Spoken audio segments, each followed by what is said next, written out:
오늘 성경 말씀은 여호수아 3장 14절에서 17절입니다. 구약 이스라엘의 이야기는 우리 성도들의 영적인 일기장과 같습니다. 이스라엘 백성들이 출애굽하며 홍해를 건너고 40년 광야 생활을 한 뒤에 요단강을 건너 가나안 땅으로 들어가는 장면은 신앙인의 전체 생애를 그림처럼 보여준다고 하겠습니다. 이스라엘 백성들이 홍해를 건너는 것은 예수님을 믿어 세례를 받고 신앙생활을 처음 시작하는 것을 상징합니다. 이스라엘 백성들의 광야 40년 생활은 신앙생활의 굴곡을 상징합니다. 이스라엘 백성들이 요단강을 건너 가나안 땅을 정복하는 것은 신앙인의 영적 성숙을 보여줍니다. 오늘 우리가 읽은 여호수아서 본문은 이스라엘 백성들이 요단강을 건너는 장면입니다.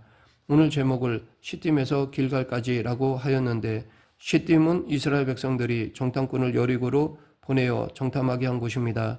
길갈은 요단강을 건넌 후에 12도를 세운 곳입니다. 따라서 시딤에서 길갈까지는 여호수아와 그의 백성들이 요단강을 건널 때의 일을 뜻합니다. 이 표현은 미가서 6장 5절에 나옵니다. 내 백성아, 너는 모압 왕 발락이 꾀한 것과 부올의 아들 발람이 그에게 대답한 것을 기억하며 시딤에서부터 길갈까지의 일을 기억하라. 그리하면 나 여호와가 공의롭게 행한 일을 알리라 하실 것이니라. 시딤에서 길갈까지, 즉 이스라엘 백성들의 요단강 도하 사건은 너무나 중요합니다.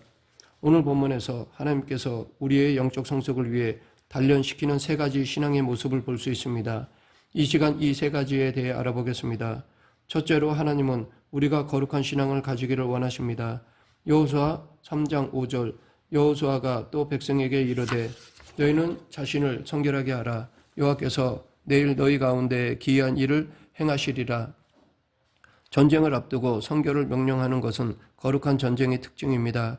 여호수아 5장에 보면 더욱 기가 막힌 장면이 나오는데, 여리고 전쟁을 앞두고 길갈에서 남자들이 할례를 행하는 것입니다. 전쟁을 앞두고 할례를 행한다는 것은 상식적으로 이해가 되지 않는 것입니다. 하지만 하나님의 관점에서 보면 너무나 필요한 일이었습니다. 이스라엘 백성들이 앞으로 가나안에서 치를 전쟁은 평범한 정복 전쟁이 아니었습니다. 그것은 그들이 하나님을 대신하여 가나안의 타락한 백성들을 심판하는 거룩한 전쟁이었습니다. 그렇기 때문에 이 전쟁에서는 이스라엘 백성들이 먼저 거룩하지 않으면 안 되었습니다. 왜냐하면 성결지 못한 자가 기적을 보면 오히려 은혜를 쏟아버리기 때문입니다. 여기서 말하는 성결은 외적인 성결과 내적인 성결 모두를 뜻합니다. 사실 하나님께서 이스라엘 백성들을 구원하신 목적도 거룩한 백성이 되게 하는 것이었습니다. 신앙의 세계에서 우리의 삶의 목적은 성공이 아니라 성결입니다. 하나님은 이 땅 가운데 당신의 살아계심을 우리를 통해 드러내시고자 하십니다. 우리를 통해 거룩과 경건이 세상적인 성공이나 출세보다 더 중요함을 드러내고자 하십니다. 거룩이 무엇입니까? 거룩이라는 말이 하나님과 연관되어 사용될 때는 하나님의 영의 영광과 비슷한 말입니다. 그런데 이 말이 피조물과 연관될 때는 구별됨의 개념을 갖습니다. 구약 성경은 안식일, 이스라엘 백성들과 제사장들, 나실인, 처음 난 것, 성도 등을 가리켜 거룩하다고 하는데, 그 이유는 그것이 다른 것과 분리되고 구별되기 때문입니다. 특히 타락한 세상에서 윤리적으로 사는 거룩한 삶에는 반드시 죄로부터 분리가 있어야 합니다. 우리는 이 세상 사람들에게 우리의 분리된 삶, 구별된 삶, 거룩한 삶을 통해 하나님의 살아계심을 보여줄 수 있습니다. 바쁜 생활 가운데서도 예배 시간을 지키는 것은 세상의 눈에 어리석어 보일 수 있습니다. 하지만 하나님은 그것을 요구하십니다. 특별히 하나님은 외적 성결과 내적 성결을 모두 요구하십니다. 단지 예배의 자리에 몸이 나와 있는 것을 넘어 마음을 들여야 합니다. 그것이 진정한 성결입니다. 그러면 우리는 어떻게 성결할 수 있을까요? 그것은 우리가 하나님의 임재의식 가운데 살아갈 때 가능합니다. 여호수아 3장 3절 4절, 백성에게 명령하여 이르되 너희는 레위 사람 제사장들이 너희 하나님 여호와의 언약궤를 메는 것을 보거든 너희가 있는 곳을 떠나 그 뒤를 따르라. 그러나 너희와 그 사이 거리가 2000 규빗쯤 되게 하고 그것에 가까이 하지는 말라. 그리하면 너희가 행할 길을 알리니 너희가 이전에 이 길을 지나보지 못하였음이니라 하니라. 여기서 언약궤를 제사장들이 매게 한 것은 언약궤가 특별하며 이 사건 역시 특별하다는 것을 의미합니다. 언약궤와 백성들 사이의 거리를 2000규빗, 약 900m 정도쯤 띄우라고 한 것은 백성들이 먼 곳에서도 다 볼 수 있도록 하기 위해서입니다. 왜냐하면 언약궤는 하나님의 임재와 속성을 상징하기 때문입니다. 이렇게 하나님을 바라보는 것이 성결의 시작입니다. 늘 하나님의 임재와 말씀을 기억하는 것입니다. 마가복음 1장 35절에서 새벽 오히려 미명에 예수께서 일어나 나가 한적한 곳으로 가사 거기서 기도하시더니 라고 하였습니다. 하나님의 아들이신 예수님도 하루를 하나님께 성결하게 바쳐드리기 위해 하나님의 임재 앞에서 살아가셨습니다. 우리 역시 이 예수 그리스도를 닮아야 합니다. 하나님과의 교제로부터 일상을 시작해야 합니다.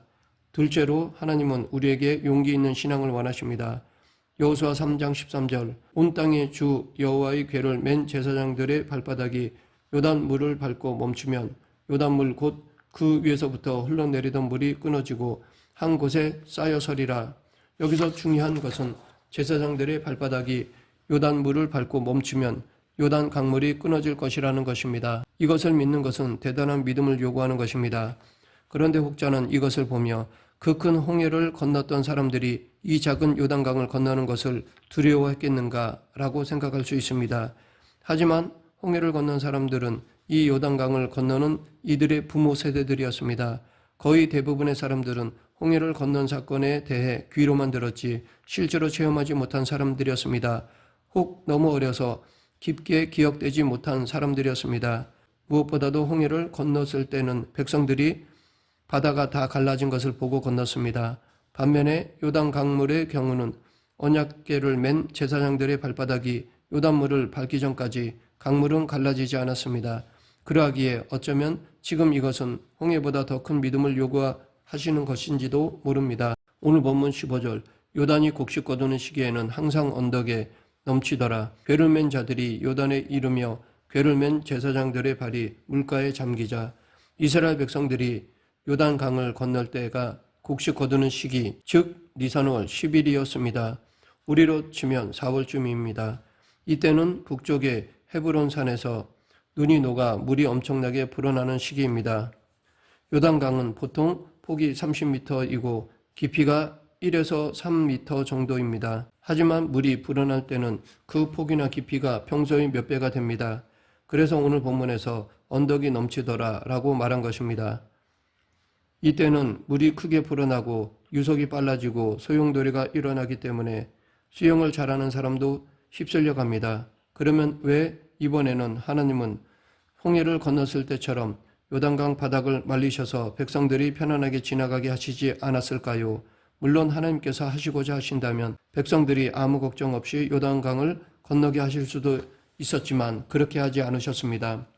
하나님은 요단 강물이 가장 불어난 시기를 의도적으로 택하셨습니다. 하나님은 궤를 맨 제사장들의 발이 물에 잠길 때까지 의도적으로 기다리셨습니다.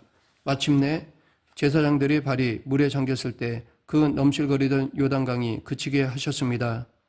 이처럼 하나님은 우리를 어려움의 극한까지 몰아가기도 하십니다. 그리하여 우리가 얼마나 무력하며 나약한지 깨닫게 하십니다.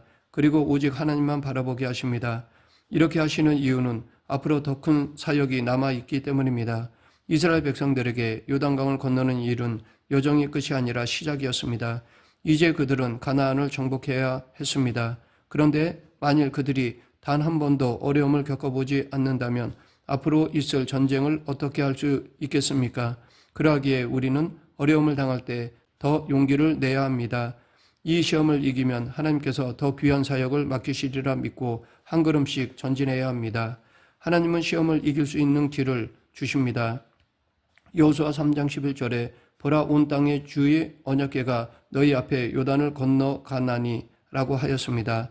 백성들이 요단강을 건너는 것은 분명 믿음과 용기가 필요한 일이었습니다. 하지만 그 용기와 힘들은 언약궤가 앞서 요단강을 건너는 것을 바라볼 때 얻을 수 있었습니다. 우리도 마찬가지입니다. 삶의 어려움이 올 때 우리는 주 예수 그리스도를 기억해야 합니다. 언약궤가 요단강 위에서 번쩍 들어 올려진 것처럼 주 예수 그리스도는 십자가 위에서 번쩍 들어 올려지셨습니다. 그러면 언제 요단강이 멈추어 벽처럼 쌓이게 되었습니까? 이스라엘 백성들이 시딤에 있을 때나 요단강을 멀리서 바라볼 때도 요단강에 있을 때도 아니었습니다. 그들이 발을 요단강물에 넣었을 때 그 일이 일어났습니다. 우리가 십자가에서 멀찌감치 떨어져 있으면 하나님께서 행하시는 기적을 경험할 수 없습니다. 하지만 우리에게 주어진 고난과 역경을 그리스도를 기억하며 인내하고 참으면 놀라운 은혜를 누리게 됩니다. 셋째로 하나님은 인내하는 신앙을 원하십니다. 오늘 본문 17절 여호와의 언약궤를 맨 제사장들은 요단 가운데 마른 땅에 굳게 섰고 그 모든 백성이 요단을 건너기를 마칠 때까지 모든 이스라엘은 그 마른 땅으로 건너갔더라. 여기 보면 언약궤를 맨 제사장들의 역할이 나옵니다. 넘실거리는 요단강에 첫 발을 디뎠던 그들은 백성들이 다 건널 때까지 요단강 가운데에서 굳게 서 있어야 했습니다. 그들은 한번 용기를 발휘하고 끝내는 것이 아니라 끝까지 인내하면서 자신의 자리를 지켜야 했습니다. 우리 공동체도 이런 사람이 필요합니다. 다른 사람이 강을 다 건널 때까지 자기 자리를 지키는 사람, 그런 사람을 하나님은 찾으십니다. 모든 제자들이 겟세마네에서 잠들었을 때 예수님만이 깨어 계셨습니다. 모든 제자들이 배반하여 떠났을 때 예수님만이 자신에게 주어진 사명의 길을 가셨습니다. 오늘 본문 16절 곧 위에서부터 흘러내리던 물이 그쳐서 사르단에 가까운 매우 멀리 있는 아담 성읍 변두리에 일어나 한 곳에 쌓이고 아라바의 바다 여매로 향하여 흘러가는 물은 온전히 끊어지며 백성이 여리고 앞으로 바로 건널세. 여기서 알 수 있듯이 이스라엘 백성들과 그 제사장들이 끝까지 인내하면서 믿음으로 하나님을 바라보자 하나님은 그들의 문제를 해결해 주셨습니다. 이처럼 우리도 하나님을 믿고 신뢰할 때 문제를 해결받을 수 있습니다. 말씀을 맺겠습니다. 이스라엘 백성들로 요단강을 건너게 하신 하나님께서는 한 가지 목적이 있었습니다. 그것은 이 땅의 모든 백성들이 여호와의 손이 강한 것을 알게 하려는 것이었습니다. 하나님이 살아계심을 증거하는 것입니다. 이스라엘 백성들이 가득 불어난 요단강을 건너야 하는 것처럼 우리 삶에도 시련과 역경이 닥쳐옵니다. 그럴 때 우리도 하나님을 기억하며 거룩한 신앙, 용기 있는 신앙, 인내하는 신앙을 가져야 합니다. 그렇게 인생의 요단강을 믿음으로 건널 때 우리는 우리의 삶을 통해 하나님을 증거하는 증인이 될 수 있습니다. 하나님의 증인으로 살아가는 저와 여러분이 되길 간절히 축원합니다. 기도하겠습니다.